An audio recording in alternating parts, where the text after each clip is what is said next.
Today's podcast is brought to you by itpro.tv. You can find links in the description to learn more. There's Paul. And there's Paul. If I could get this off the top, because I'm writing this thing now about PC sales. Let me guess. They are not as good as this time a year ago. Actually, they're still grew year over year, but this growth has slowed dramatically. So, like the previous quarter, Gartner said PC sales grew like 56%, something like that. Or IDC, I might be reversing this. IDC said 37, 35%, something like that. And then this quarter is like 11%. Which, given that things were like... Yeah, but I think this is how it trails off. I mean, I think demand is going to, it's going to go down because, people got the computers they needed. They're done. Yeah, unless they bought a 7th gen Surface Studio 2. Then how could we achieve these same rates of growth next year? I have an idea. How do you feel about the phrase 7th generation? It wasn't lucky to begin with. Let's just show those people that they made a mistake and let them live with that. Yeah. Anyways, I did install it on my desktop upstairs, and it's... Yeah. Did the world implode? No, it didn't. It actually is pretty stable. Nothing. It's Windows 11. Yeah. I like it. I mean, I think a lot of people are going to misunderstand a lot of the feedback I have in the next few months because, this is an opportunity to get Windows right after years of screwing it up. And I feel like Microsoft's not going to take those steps. But, we discussed some of the stuff. I wrote up some of it. But, I mean, as each build comes out, we're going to watch and see and but don't lose track of the central point. Like, this is a nice improvement. And, I like it. There's weird emphasis on things. Like I saw an article by someone who said, the new look and feel is not the big deal in Windows 11. It's actually the store. And I was like, that's a curious point of view. Because the store in Windows 11 is exactly the same as the store in Windows 10. It just looks a little different.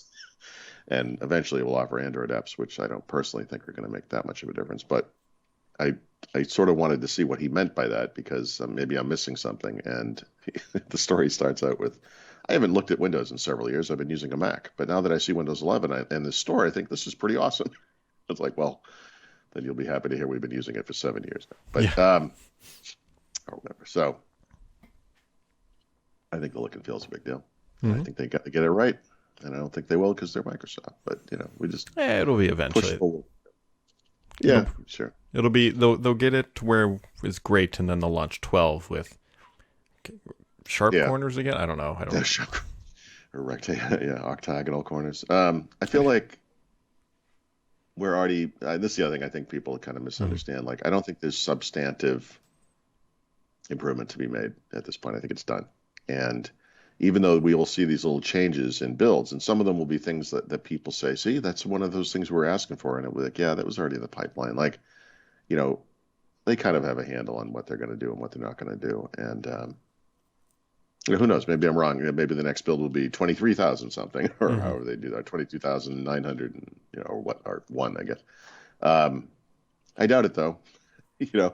I think we're going to see a lot of point releases and, feature additions, of course, like the Android app thing. And then it's going to ship. And then a lot of the feedback we're providing now is, to your point, is we'll see in V2 or V3 or whatever. Yeah, V2 is already in development. I mean, that was actually in development prior to showing off what they did on the 24th. Yeah, and that's something that the dev channel can switch over to very quickly as October approaches or whatever. And that's good. That's fine. Yeah. Yeah, I think it's important to remember that they have until roughly September, but they're not going to do anything crazy. They honestly can't. Yeah, I mean, I think it's all in the can right now. I mean, I think that's the way to look at it. We're going to see fit and finish, and yeah, of course, Microsoft, because they do, everyone, any company would do this, will make a show of listening to feedback and patting us all on the back for doing the hard job of testing this on systems they're not going to support, and then cut you off at the 7th gen and say sorry, it didn't work out. I suspect, just spitballing here, that they're going to roll out some line or something like, hey, it'll run, we're just not officially supporting it. You can install it. It'll be great. things are there. Just don't complain when it breaks. I think I'm trying to understand what would break between 7th and 8th gen. Like what magical piece of silicon is in there that, I don't know. Yeah. Google also released this new, so you can now play games. First off, I don't play a ton of games on mobile phones, so I guess maybe this is a big deal. But you can now play it while you're downloading. Yeah, so I think this is going to happen in Android 12, right? Which ships August, September, whatever. I guess the way to look at this is I don't even know what they call this feature, but when you download an Xbox game, at some point it will say, "Hey, you can start playing now." Yeah, and let me tell you how well that feature doesn't work. It 100% doesn't work. Yeah.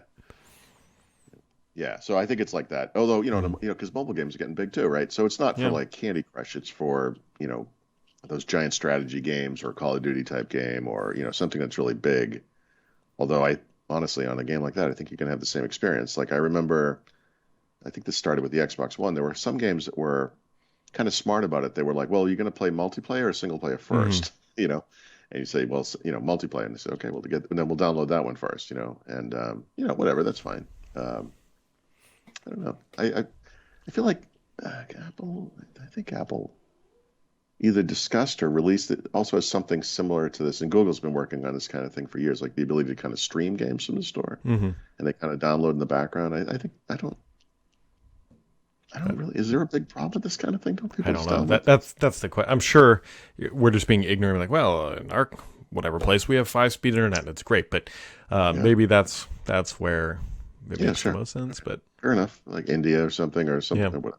I don't know. My experience with it on Xbox is it's like you can start playing your game, and what it really means is you can turn it on and get to the menu and then do nothing, and then you got to wait for everything else to download. I have never, ever since the early days of the Xbox One, I've never even bothered trying it. Like it just never works. So I just don't think about it or care about it. It's like, let's let the thing download in the background. I'll play it when it's done. Mm-hmm. Where did that go? Where did it go? That's where it went, Paul. That's where it went. Did that work? Yes, it did. Other things that work too is that today's podcast is brought to you by itpro.tv. itpro.tv is a skills development platform with just a ton of content that feels more like you're talking, less like a classroom. It can help you upskill yourself, especially right now as we enter this world of hybrid work, as Microsoft likes to call it. You can check them out at itpro.tv/ring for a free trial offer or coupons or just better deals, and give that link a click. It is in the description, or you can just go to itpro.tv/ring. Do you think these guys could teach us how to use Teams? Maybe just Paul. Maybe just Paul. Microsoft did actually eventually announce. Oh, that actually worked now. Yes. Did eventually announce that they bought RiskIQ. We kind of expected at 9 a.m. I think it showed up at 11 or something like that. Yeah, I think it was close to 11, 10 something. Yeah. The one thing Microsoft didn't describe is where it's actually going to land in their very massive portfolio of tools and services, and are you going to be paying extra for it, which I assume probably indicate they're going to keep the whole thing going, because a big part of RiskIQ is that community of feedback that they get and security researches they have and all that kind of stuff. Also, they didn't talk about the price. Like Bloomberg had published I think they said roughly $500 million acquisition cost. Microsoft I don't think they even said we're not talking about the price. I don't think they just didn't mention it.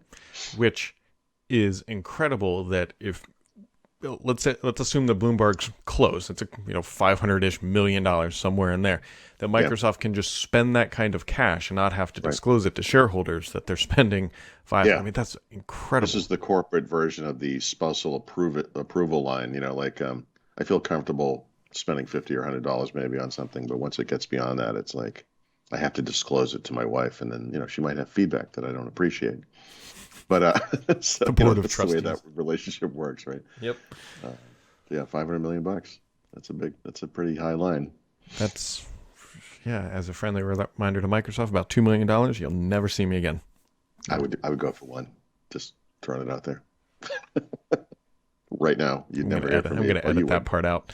I tell this to Brad all the time, like you'll never hear from me again. Well, you will. Yeah. But the rest of the planet won't. Yep, I just delete it all. Just be gone. Oh God. Catch everybody later. We'll see if have a anything go else bag. pops up. I'm ready. Microsoft Inspire, by the way, is tomorrow. Yeah. Oh, was it? Oh, jeez. Yeah. So I haven't paid super attention to this, but that's dumb because there's going to be some cloud PC stuff at this thing. Mm-hmm.